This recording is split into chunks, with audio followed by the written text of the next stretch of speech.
One of the things that my mom always instilled in me, she was a teenage mother, had me when she was 15 years old, and always said, your education is going to get you far. Yeah. She wasn't a college graduate. No one in my family was a college graduate, but she was determined to make me first generation college student, and not just college student, but graduate of college. Now, she didn't know how she was going to get me there because she didn't have any money, to get me there. But there's this amazing thing called a FAFSA, and scholarships and grants out there. Back to that word, grants. Yeah. And somehow I landed at Cal State LA and decided to study social work. Okay. Because there was a social worker that helped me at some point in my life. And so that's how I kind of began to learn a bit more about nonprofits and grants, because a lot of social workers in that sector work for nonprofit organizations or government entities. So again, when was the last time, like from time you got the introduction to it till you started helping people get grants? How long was that time frame?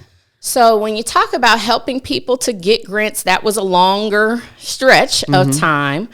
So I graduated from social work program because I moved and relocated here to Las Vegas and graduated from UNLV. Oh, so that UNLV is your alma mater. Yes, that's my alma mater. Shout out to UNLV. So got my bachelor's there, and then I went back to school to get a master's, but my master's was in public administration. I jumped ship a little bit.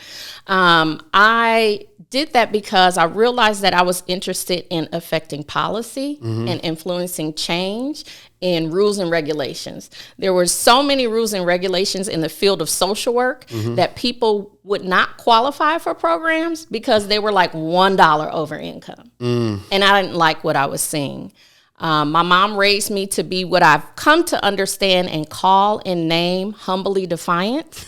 I'm a humbly defiant person. Maybe it's the Virgo in me, I'm not sure.